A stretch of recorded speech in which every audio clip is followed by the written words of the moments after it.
The Curse of Oak Island preview. An underground opening and a string of artifacts give the team new hope. It's time for Season 11, Episode 10 of The Curse of Oak Island, which will be airing tonight and promises to see the guys uncover a potential human-made opening to an underground cave. Fans can also expect this show to be super heavy on artifacts. There are big discoveries due at the swamp and on Lot 5. Also tonight, blacksmith expert Carmen Legg is back on Oak Island with more analysis of the findings. But perhaps the most exciting news this week will come from surveyor Steve Guptill, who is shown in a preview giving the team a presentation in the war room. Steve has found some sort of opening to an underground cave. This cave or cavern is likely the so-called Aladdin's Cave, uncovered approximately 150 feet below ground in the Money Pit area. The team has been attempting to learn if it was natural or human-made and if there was access in and out. It now appears as though Steve has found an unnatural human-made opening. Marty Lagina pointed out, "That's a pretty clean right angle." New Oak Island episode focuses a lot on the swamp. This episode is also expected to focus on the swamp, which Billy Gerhardt and the guys began digging up last week. The excavation permits have only just come through, so the team hopes to catch up on one of this season's most underworked areas. The History Channel episode synopsis indicates the swamp will feature heavily, reading, "The guys will work on the southern corner, hoping to dig up more of the stone roadway." This roadway is thought to date back hundreds of years, and the team suspects it was used to transport treasure from docked ships to the Money Pit. Metal detectorist Gary Drayton will be searching the leftover material Billy excavates for artifacts, and according to a preview, he's found something gorgeous. Blacksmith expert Carmen Legg analyzes Oak Island artifacts. And speaking of hauling treasure, a preview also showed Carmen examining a chain that he said was used to lift a chest onto a wharf. And he claimed it's really, really old. The guys might be hoping this proves their theory about the stone roadway. Elsewhere on the island, work will continue on Lot 5, where the archaeologists are working on a massive stone structure believed to be 30 to 40 feet wide. There's potentially big news here, too, as archaeologist Laird Niven was overheard saying, "This is an important artifact," and Jamie Cuba said, "This is really cool." The relentless fog rolled across Oak Island, blanketing the dig sites in a shroud of mystery just as the sun cracked over the Atlantic horizon. For Rick and Marty Lagina, the eerie morning ambience was nothing new. If anything, it felt like a good omen, another day, another chance to get closer to the elusive treasure that's evaded generations. But today, there was a different kind of electricity in the air. One that hummed beneath the surface, literally.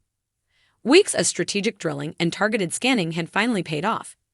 Using high-resolution, ground-penetrating radar and advanced sonar mapping, the team identified what appeared to be an underground void beneath the garden shaft, one that extended laterally in a direction they hadn't explored in decades. It was a cavern or chamber of some sort, deep enough to escape surface detection and just far enough off from previous tunnels to have gone unnoticed. Now, standing at the edge of a newly cleared section, the team stared into what was confirmed to be a narrow opening, unnaturally symmetrical.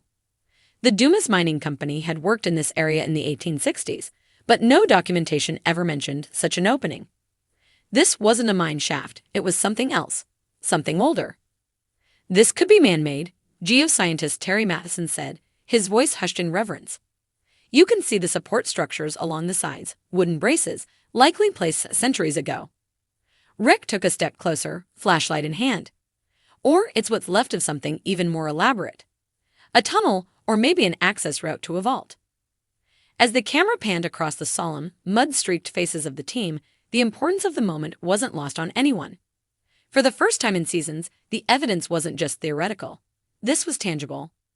To ensure safety, the crew brought in a remote crawler camera, outfitted with lighting and sensors. As it was slowly lowered into the opening, the screen in the nearby command trailer flickered to life. What they saw sent ripples of awe through the room.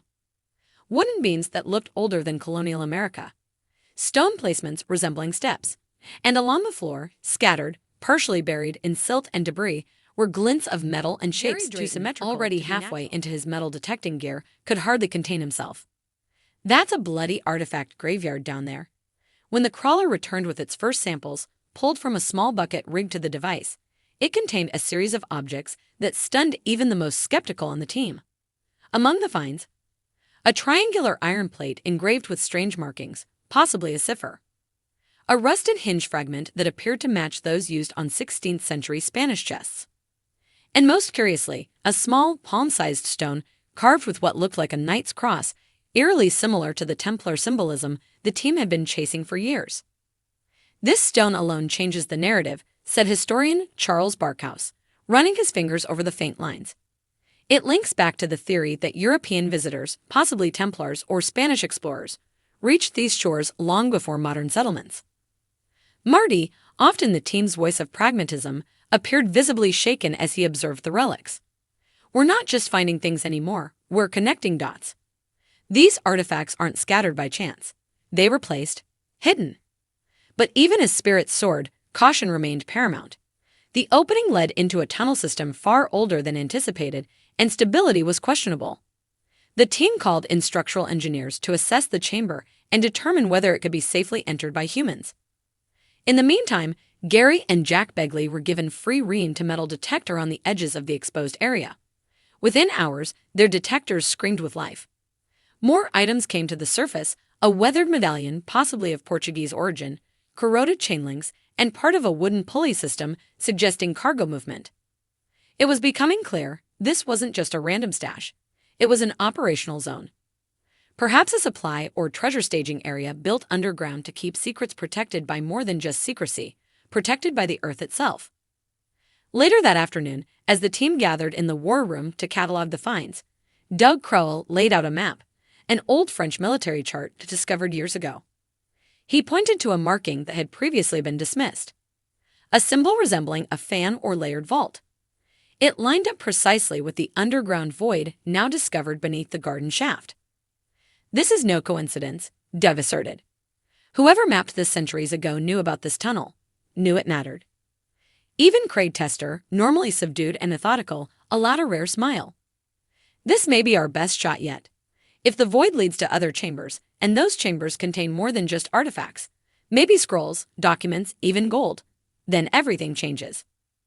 With the sun setting and anticipation building, the episode preview ended with a shot of Rick and Marty standing at the edge of the shaft, looking down into the opening. "We've come too far to stop now," Rick said, voice steady. "This could be it." The camera zoomed in on the dark hollow beneath them, an abyss of possibility. The voiceover teased the next episode. An ancient tunnel leads to answers buried by time. As artifacts surface, the team edges closer to what might be the biggest breakthrough in Oak Island history. But with every discovery comes new danger, and the island isn't done guarding its secrets. Hope had returned, not as myth or legend, but in iron, stone, and wood. And, for the first time in years, Oak Island wasn't just whispering, it was speaking. The only question now, would it finally reveal the truth? Or would it, once again, keep its final treasure hidden beneath layers of shadow, history, and saltwater silence? One thing was certain, the Lajeunesse were ready to find out.